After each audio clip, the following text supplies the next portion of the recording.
time of year again, let's start ticking off our Christmas cleaning tasks. The big day is just around the corner, and if you are planning to roast a turkey big enough to feed a football team, then listen up. We need to deep clean that oven. So why does it matter that our ovens are clean? Keeping your oven clean isn't just about looking organised when the family visit, it's about performance. Did you know a dirty oven can actually take longer to cook your food, costing you extra on your energy bills? Plus, grease and grime can smoke up a mess with those lovely festive flavours and your smoke alarms. And with around 10 million turkeys roasted across the UK each Christmas, the last thing you want is yours tasting like burnt on gravy from 2019. The tools we are going to be using for this job are Oven Brite, Cif and soda crystals. You first want to start removing any attachments that can come off. So this will be different depending on what oven you have, but most of them you should be able to pull them off. Check your manuals if you are in doubt, and you can always find your manual if you don't have it online, so make sure you look online as well. And you're going to place those attachments in some soapy water. You're going to do exactly the same with any kind of hob bits that you've got on your hob if they are removable. Then into this water, I'm going to add some soda crystals. When you're working with soda crystals, always make sure that you work with warm or hot water. This just helps them to dissolve. I'm going to go with Cif on the hob. If you don't want to use Cif, you can make up your own little magical paste, and this is just simply washing up liquid and bicarbonate of soda. I'm then going to use my sonic scrubber just to go over the entire hob. You don't have to use this. This is optional. It is cleaner's choice. If you just want to use a paintbrush, a clean one, you can use a paintbrush. If you want to use a toothbrush, you can use a toothbrush. Use the tools that you have at home.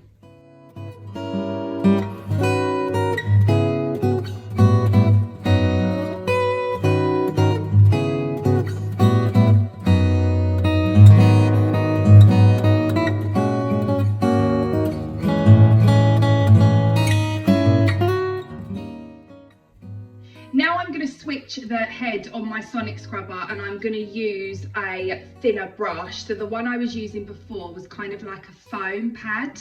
This is obviously a brush more alike to an electric toothbrush head, but a bit stiffer.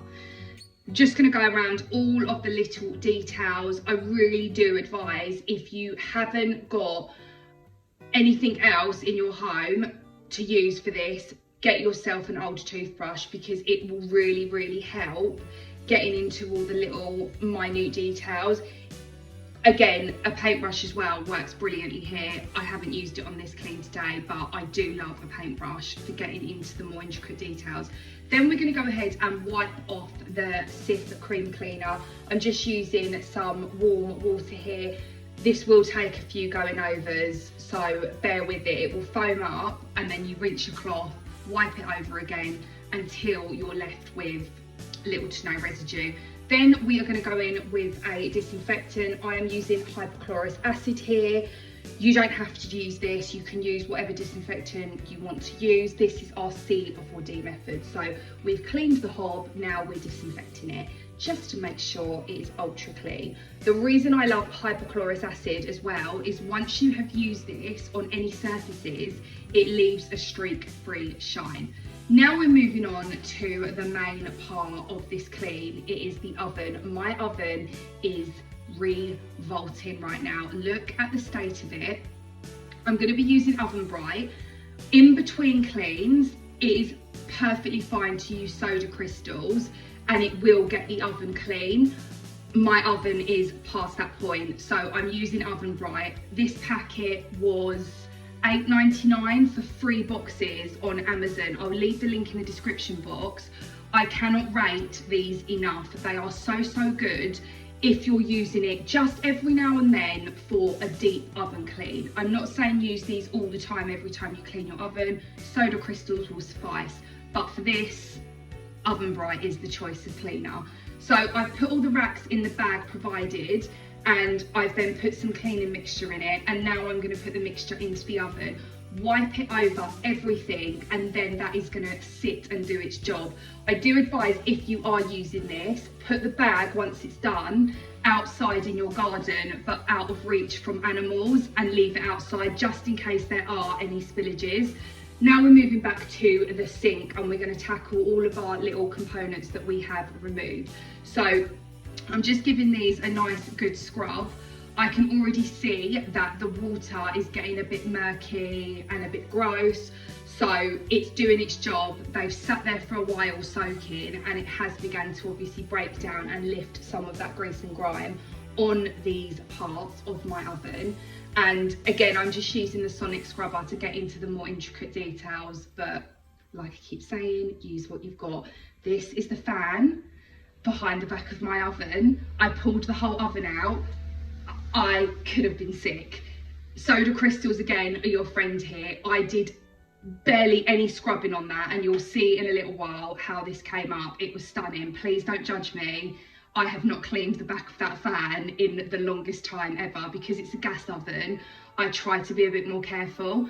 When you're doing an oven clean as well, make sure that any areas you are cleaning, you go ahead and then clean them down afterwards. So any areas where you've done the oven clean, go in with a cleaner. I cleaned my whole sink with Cif. Look at the oven fan grill thing, how clean that came up just from the soda crystals.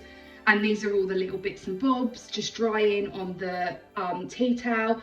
And now we can go ahead and put them back in their rightful homes. I had a bit of a spillage there, so I went and cleaned it up with my glass cleaning cloth.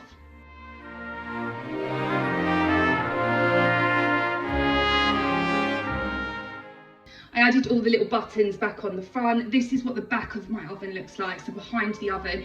If you can pull your oven out, make sure that you clean behind here, because it can end up filthy. This is the fan now. Look how clean it is. All the cloths have then gone into the washing machine. They will go on a hot wash. And another tip here, if you want to get your glass looking stunning, get the Unga window cleaner. Again, I will link this in the description box. It will get your glass so shiny, so streak free. I think it's about, at the moment, it's about £4 to £5 on Amazon. But a big bottle like this, it will last you the whole year, and you can use it all around your house, on your windows, on mirrors, and on the glass on your oven.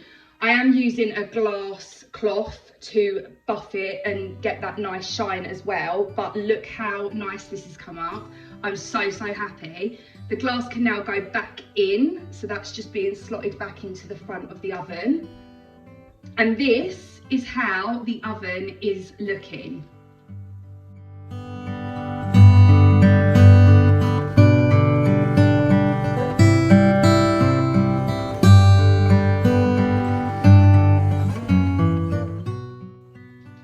Now I've got the oven done, it's time to bring the racks in. So I'm gonna do these in the sink and just go over them. I've used one of the wire scrubbers, so I wanted to make sure that all of the baked on grease and grime, it came off super easy anyway, but I wanted to make my life a lot easier by using this as well. I have got gloves on here, by the way, guys. They're just clear ones, so I'm not doing this without gloves. Always use gloves when you're using Oven Brite.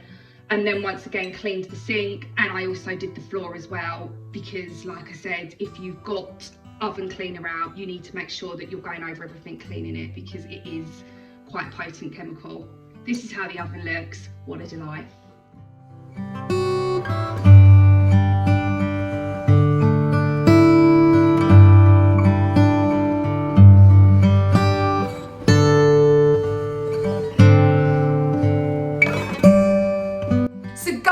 And grab your gloves and your Oven Brite and let's get scrubbing. A clean oven is the gift that keeps on giving. Don't forget to subscribe and keep an eye on our community page. Our last poll was, what movie would you guys watch at Christmas if you could only pick one? And the winner was Home Alone. This tells me I'm in the wrong group. How did we not unite on Elf? I don't know, I'm just joking. But until next time, angels, keep it clean, you cotton-headed ninny muggins. Bye guys.